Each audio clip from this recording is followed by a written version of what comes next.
Welcome back to my channel. दोस्तों, अगर ऐसा हो कि एक दिन अचानक से आप एक ऐसी दुनिया में पहुंच जाएं जो जादुई हो, जो मैजिकल हो, ये रात में हर रात जिस मिस्टीरियस वर्ल्ड को आप सपने में देखते हो आप रियल में उसमें पहुंच जाएं, वो सारे मैजिकल कैरेक्टर्स जो आज तक सिर्फ आप ख्वाब में देखा करते थे वो रियल में आपके सामने हों और आप उनसे बात कर रहे हों।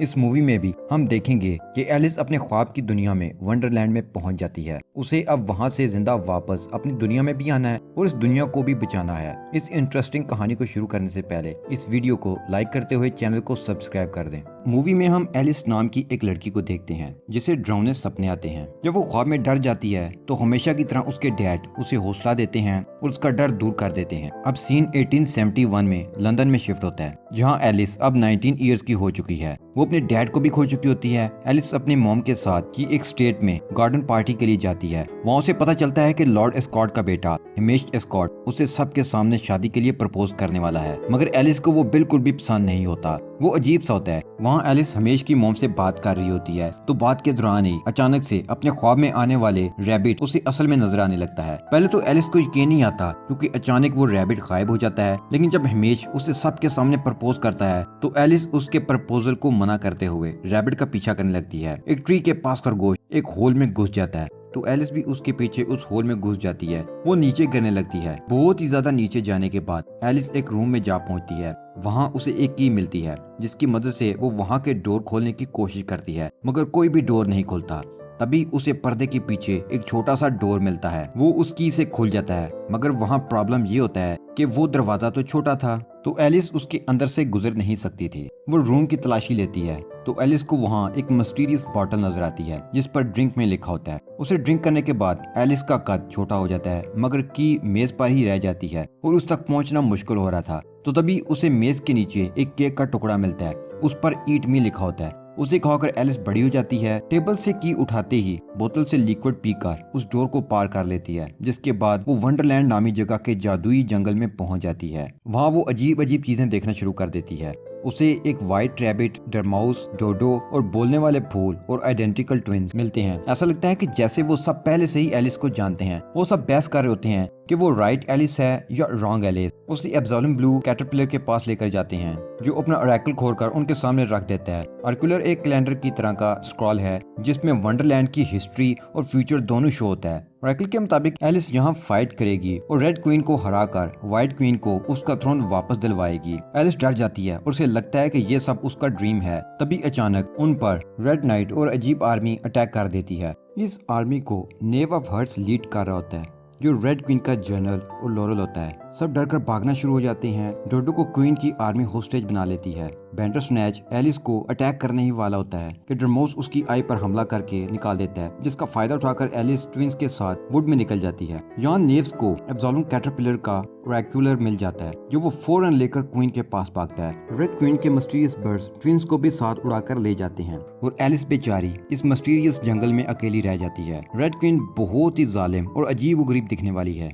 जो किसी पर भी रहम नहीं करती। नेज ओरेकल लेकर क्वीन के पास लेकर जाता है जो फौरन एलिस को ढूंढकर उसे मारने का ऑर्डर देती है। नेज ब्लड हाउंड को एलिस को ढूंढने का कहता है। ये करने के लिए वो उसे लालच देता है कि वो उसकी बीवी और बच्चों को आजाद करवा देगा।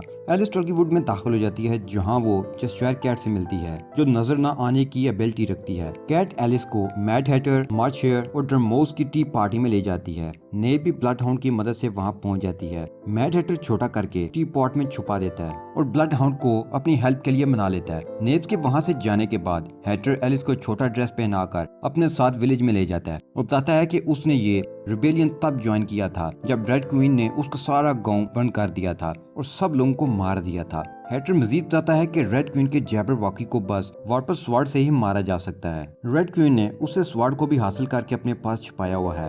एलिस कहती है कि वो कोई गुलाम नहीं है तो उस पर हैटर कहता है कि उसे ऐसा नहीं बोलना चाहिए, वो इन लोगों की लास्ट होप है। नेव्स इन लोगों का पीछा करता हुआ वहाँ भी आ जाता है, जिस पर हैटर एलिस को अपनी हेड पर बिठाकर रिवर की दूसरी तरफ भेज देता है और खुद सिपाहियों के साथ चला जाता है। एलिस रात उसी हेड के नीचे गुजारती है। सुबह ब्लड हाउंड आता है तो एलिस उसे मना लेती है कि वो उसे रेड क्वीन के किले तक ले जाए ताकि वो हैटर को उनसे बचा सके। किले के अंदर जाने के बाद एलिस एक स्ट्रीम के ऊपर से गुजरती है जिसमें रेड क्वीन ने लोगों की लाशें फेंकी होती हैं। एलिस उनके मुंह के ऊपर से एक होल तक पहुंच जाती है और कैसल के अंदर चली जाती है। रेड क्वीन के किले पहुंचकर एलिस को वहां हेयर मिलता है जो उसे केक देता है। एलिस उसे खाकर बहुत बड़ी हो जाती है और क्वीन की नजर में आ जाती है। रेड क्वीन जो एलिस की असल रियलिटी नहीं जानती, एलिस उसे अपने आप बताते हुए कहती है कि उसे बताया गया था कि इस कैसल में बड़े लोगों को खुशामदीद कहा जाता है, इसलिए वो यहाँ आ गई है।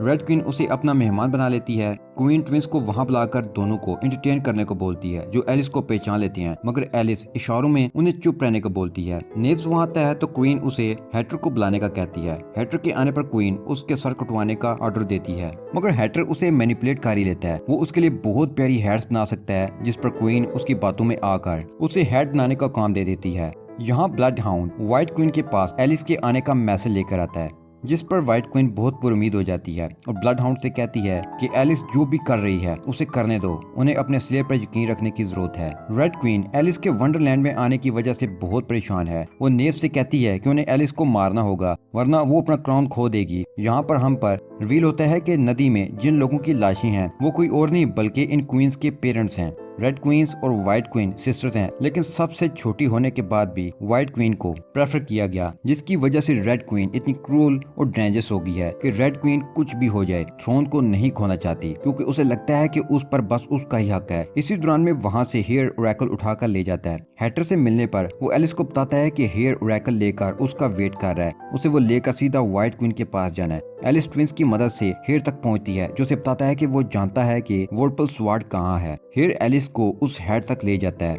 जहां वर्पल स्वार्ड है, मगर वहां पहुंचने पर वो देखती है कि स्वार्ड की प्रोटेक्शन बेंडर स्नैच कर रहा है। ये देखकर एलिस पहले तो डर जाती है, मगर फिर उसे एक आइडिया आता है। एलिस फौरन से भागते हुए डरमोस के पास जाती है। बेंडर स्नैच की आंख लेकर वापस हेड के पास जा रही होती है कि उसे नेव रोक लेता है, जो एलिस को हरास करने की कोशिश करता है, मगर एलिस उसे पुश करके वहां से निकल जाती है। नेव को ये करते रेड क्वीन की एक नौकरानी देख लेती है। एलिस आई लेकर बेंडर स्नैच के पास पहुंचती है और उसको वो आई दे देती है, जिसकी वजह से एलिस की उसके साथ दोस्ती हो जाती है। उसके बाद स्वार्ड लेने जाती है तो वो देखती है कि वो एक चेस्ट में कैद है, जिसकी चाबी बेंडर स्नैच के गले में है। बेंडर स्नैच एलिस पर हमला करने आता है तो एलिस उसे अपना खून दिखाती है, जो बेंडर स्नैच ने उसे पहले दिया था। वो बुरा फील करते हुए एलिस को प्यार करता है और की भी लेने देता है। एलिस स्वार्ड को हेडर के पास पहुंचा देती है, जहां क्वीन को नेव की हरकत का पता चल जाता है, जिस पर वो नेव को पूछती है। नेव सारा इल्जाम एलिस पर डाल देता है। ये सुनकर क्वीन एलिस को मारने का ऑर्डर देती है। जब नेव सिपाहियों को लेकर एलिस के पास पहुंचता है तो उसे पता चलता है कि वही असली एलिस है, जो व्हाइट क्वीन का स्लेयर बनकर रेड क्वीन को हराएगी। नेव्स एलिस पर हमला करने ही वाला होता है कि हेटर और ड्रमाउस उसे कवर करते हुए वहां से जाने को कहते हैं, मगर नेव्स सबको अलर्ट कर देता है। पाई उसे चारों तरफ से घेर लेते हैं, बचने का कोई भी रास्ता नहीं होता कि तभी वहां बेंडर स्नैच आ जाता है, जो सबको मार कर गिरा देता है और एलिस को कैसल तक ले जाता है। वहां उन्हें ब्लड हाउंड मिलता है, जो उन्हें व्हाइट क्वीन के कैसल तक ले जाता है। वहां पहुंचकर एलिस व्हाइट क्वीन को उसकी स्वार्ड देती है। एलिस उसे ड्रिंक देकर वापस उसके साइज तक लेकर आती है। उसके बाद एलिस एब्सोलम से मिलती है, जो एलिस से कहते हैं कि वही राइट एलिस है। फेब्रस डे पर स्लेयर बनकर वंडरलैंड को उसकी असल क्वीन देगी। हैटर की मदद के लिए कैट वहां पहुंच जाती है। अगले दिन जब रेड क्वीन हैटर का सर कटवाने वाली होती है तो तभी अचानक हैटर गायब हो जाता है और तभी उन्हें पता चलता है कि हैटर नहीं बल्कि एक कैट थी। रेड क्वीन गुस्सा होकर जब बर्ड को आजाद कर देती है। हैटर, ट्विंस, ड्रमाउस, कैट और ब्लड हाउंड की फैमिली इन सब से बचते हुए रेड क्वीन की कैद से आजाद होकर व्हाइट क्वीन के कैसल तक पहुंच जाते हैं। हैटर एलिस को यकीन दिलाने की कोशिश करता है कि ये उसका ख्वाब नहीं है बल्कि रियलिटी है, मगर एलिस को अब भी यकीन नहीं होता। फेब्रस डे को सिर्फ एक दिन होता है। सभी लोग चाहते हैं कि एलिस उनके स्लेयर बनकर रेड क्वीन के जाबरवॉकी को हरा दे।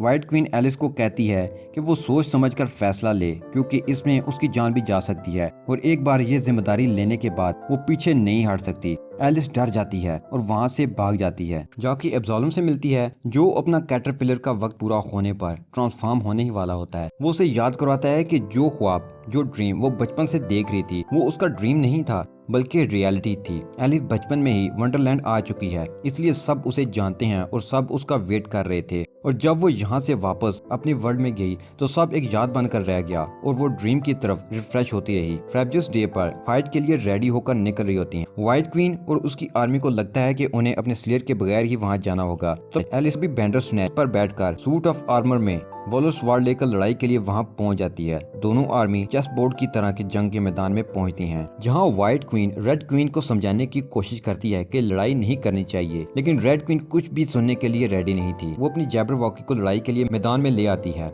हैटर एलिस को खुद पर यकीन रखते हुए फाइट करने को कहता है। एलिस अपने पेरेंट्स की एडवाइस को सामने रखते हुए नामुमकिन चीजों की लिस्ट को याद करते हुए लड़ाई शुरू कर देती है। एलिस जैबरवॉकी की टांग काट देती है, जिस पर वो गुस्से में आ जाता है। दोनों के दरमियान जबरदस्त किस्म की फाइट शुरू हो जाती है। जैबरवॉकी एलिस पर हमला करने वाला होता है कि हैटर उसका ध्यान बटा देता है और एलिस टावर पर चढ़ना शुरू कर देती है। रेड क्वीन हैटर के लड़ाई में शामिल होने पर अपनी आर्मी को अटैक करने का ऑर्डर देती है। सबके दरमियान फाइट शुरू हो जाती है। एलिस जैबरवॉकी से बचते हुए उसका ध्यान बटाकर टावर पर चली जाती है। जब जैबरवॉकी अटैक करने के लिए आता है, एलिस वार्ड के साथ उसका गला काट देती है। जब जैबरवॉकी का गला मैदान में आकर गिरता है तो लड़ाई वहीं रुक जाती है और सब रेड क्वीन का ऑर्डर मानने से मना कर देते हैं और व्हाइट क्वीन की तरफ हो जाते हैं। व्हाइट क्वीन रेड क्वीन को मारने के बजाय हमेशा अकेला रहने की सजा देती है। स्टेट का कोई भी इंसान कभी उससे नहीं मिलेगा, ना बात करेगा। रेड क्वीन इस सजा में नेव को उसके साथ हैंडकफ करके पार्टनर बना दिया जाता है, जिसके बाद व्हाइट क्वीन एलिस को जैबरवॉकी का खून देती है, जिसे पीकर वो अपनी दुनिया में वापस आ जाती है, जहाँ एलिस इमेज को शादी से मना करके उसके डैड के साथ बिजनेस डिस्कस करने के लिए चली जाती है। एलिस लॉर्ड एस्कॉर्ट को अपने हांगकांग के साथ बिजनेस के तरीकों से मुतासर कर देती है। आखिरी सीन में वो एक बिजनेस शिप में जा रही होती है, तभी एक ब्यूटीफुल ब्लू बटरफ्लाई आकर उसके शोल्डर पर बैठ जाती है। एलिस को लगता है कि वो एब्सोलम है जो अपनी ट्रांसफॉर्मेशन मुकम्मल कर चुका है। एलिस उसे स्माइल देती है और यहीं ये मूवी खत्म हो जाती है।